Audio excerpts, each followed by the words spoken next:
Soyez ce matin salués dans le beau et précieux nom de notre Seigneur Jésus-Christ. Je voudrais avec vous méditer cette parole et en tirer des leçons après une bonne compréhension. Lisons ensemble Genèse le chapitre 22, du verset 9 au verset 18. Je fais la lecture. Lorsqu'il fut arrivé au lieu que Dieu lui avait dit, Abraham y éleva un autel et rangea le bois. Il y a son fils Isaac et le mit sur l'autel par-dessus le bois. Puis Abraham étendit la main et prit le couteau pour égorger son fils.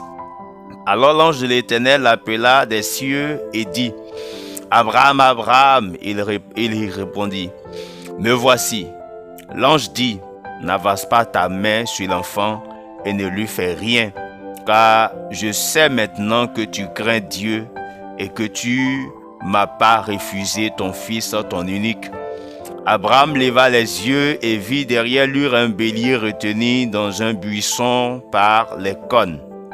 Et Abraham alla prendre le bélier et l'offrir en holocauste à la place de son fils. Abraham donna à ce lieu le nom de Jéhovah-Jireh. C'est pourquoi l'on dit aujourd'hui, à la montagne de l'Éternel, il sera pourvu. L'ange de l'Éternel appela une seconde fois Abraham des cieux et dit, « Je le jure par moi-même, parole de l'Éternel, parce que tu as fait cela et que tu n'as pas refusé ton fils, ton unique, je te bénirai et je multiplierai ta postérité comme les étoiles du ciel et comme le sable qui est sur le bord de la mer. Et ta postérité possédera la porte de ses ennemis. Toutes les nations de la terre seront bénies en ta postérité parce que tu as obéi à ma voix. » Amen. Ici, nous voyons ici Abraham qui obéit à la voix de Dieu. Et il est dit, là où il a obéi à la voix de Dieu, ce lieu a été appelé la montagne de l'Éternel. Il sera pourvu. Ce texte que nous venons de lire est un texte qui marque la base de la foi chrétienne. Et ce texte met en évidence un Dieu pourvoyeur aux besoins de l'adoration des hommes. Nous le voyons ici pourvoir aux besoins de l'adoration d'Abraham. Et il le fait encore aujourd'hui. Notons que c'est Dieu qui a montré ce lieu à Abraham et il demande à Abraham d'y aller pour sacrifier son fils. Mais quand Abraham arrive qu'il veut sacrifier son fils, Dieu lui dit non, ne touche pas à l'enfant. Voilà le bélier que j'ai déjà préparé pour toi. C'est ce bélier qui sera sacrifié à la place de ton enfant. Plusieurs personnes utilisent ce thème ou ce passage pour parler du fait que nous devions donner de l'argent à Dieu afin d'être agréable, donner tout ce que nous avons à Dieu afin de lui être agréable. Je voudrais ici signifier que rien de matériel ou de la connaissance des hommes ne peut être utilisé devant Dieu comme adoration. Dieu veut que nous puissions l'adorer selon les principes que lui-même il définit, selon ce que lui-même il a décidé. Pour nous aujourd'hui, Dieu a pourvu en Jésus-Christ à l'adoration que nous devions lui rendre. C'est en Jésus que nous devions adorer Dieu. Un sacrifice ou un bien matériel ou une capacité extraordinaire ne peuvent assurer notre adoration devant Dieu.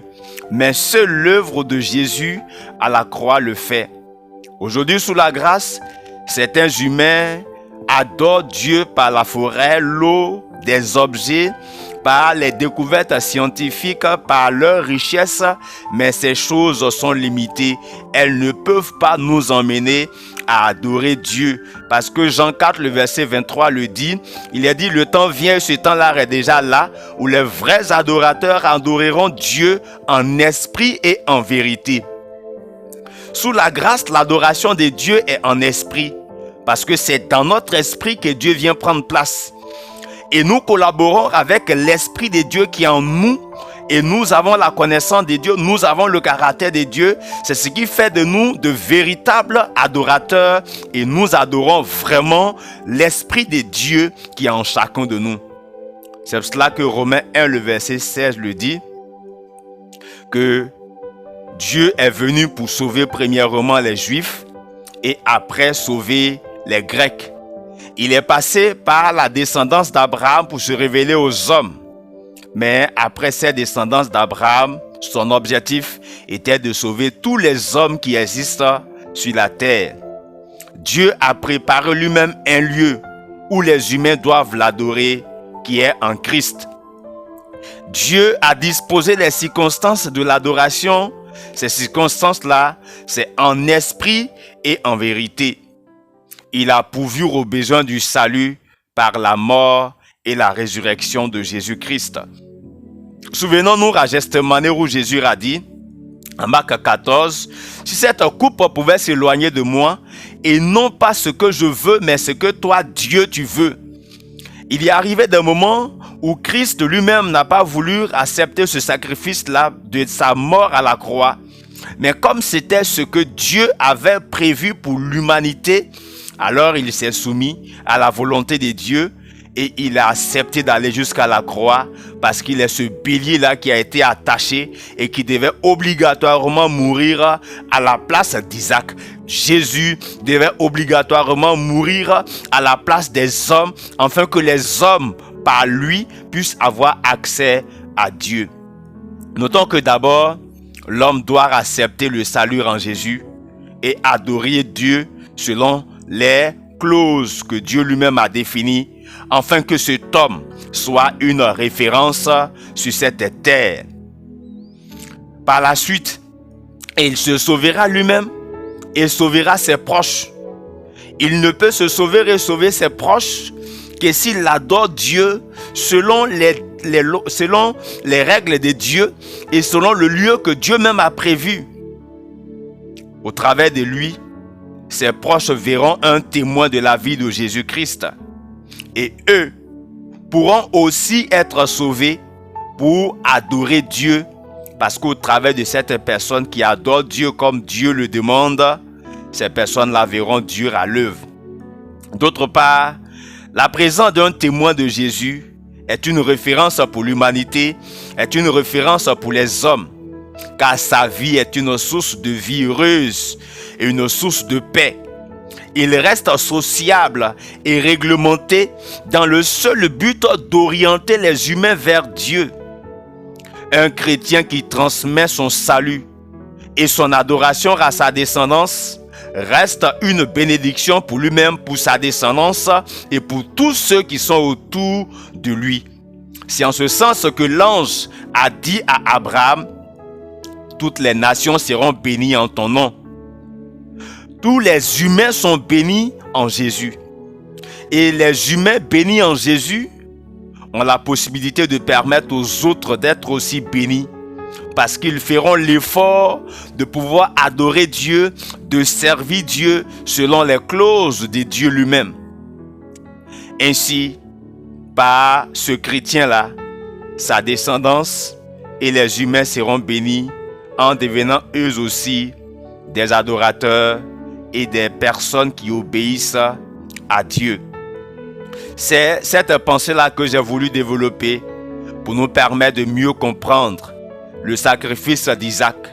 Le sacrifice d'Isaac n'est pas le fait de pouvoir donner tout ce qu'on a comme argent à Dieu, n'est pas de donner tout ce qu'on a comme matériel à Dieu. Mais le sacrifice d'Isaac nous ouvre les yeux sur le fait que l'homme, pour adorer Dieu, doit être en Jésus, doit s'abandonner en ce que Dieu même a prévu pour le salut des hommes et pour l'adoration des hommes. Je voudrais ce matin nous encourager à recevoir pleinement Jésus en nous, parce que lui seul nous donne de pouvoir entrer dans la famille de Dieu et d'accepter d'adorer Dieu en esprit et en vérité. L'homme est esprit, il faut qu'on adore Dieu en esprit. Que notre connaissance devienne la connaissance de Dieu, que notre caractère devienne le caractère de Dieu. Ainsi, nous pouvons dire que nous adorons Dieu en esprit et en vérité. C'est ce même sacrifice d'Isaac qui s'est exprimé en Genèse 12, parlant de la Pâque qui est le jour de la délivrance. Dieu nous délivre par la Pâque que nous allions fêter bientôt. C'est ça la Pâque. Dieu a pourvu aux besoins de l'adoration d'Abraham. Il a pourvu à la délivrance du peuple en Égypte. Il pourvoit aussi à notre salut, à notre délivrance et à notre adoration en Jésus-Christ. Je voudrais ce matin nous encourager à comprendre ces choses afin de ne pas être perturbés par ceux qui n'arrivent pas à expliquer correctement la parole de Dieu et qui poussent les hommes à adorer Dieu par eux-mêmes leurs efforts au lieu de chercher à adorer Dieu en esprit et en vérité. C'est ce que Samuel a dit à Saül. Il a dit l'obéissance vaut mieux que les sacrifices en 1 Samuel 15, le verset 22. Vaut mieux obéir aux clauses de Dieu que de vouloir faire des efforts personnels d'adorer Dieu alors que ces efforts personnels ne peuvent pas nous garantir l'adoration. La seule chose qui nous garantit l'adoration vraie devant Dieu, c'est l'obéissance aux règles de Dieu, l'obéissance à ce que Dieu a décidé. Dieu a décidé que les hommes l'adorent en Jésus. Dieu a décidé que les hommes se rapprochent de lui par la personne de Jésus. Recevons Jésus dans notre cœur, recevons Jésus dans notre esprit et laissons Jésus nous aider à adorer Dieu afin que nous soyons heureux et que nous soyons bénis sur cette terre. C'était le couple Kei. Que Dieu vous bénisse. Amen.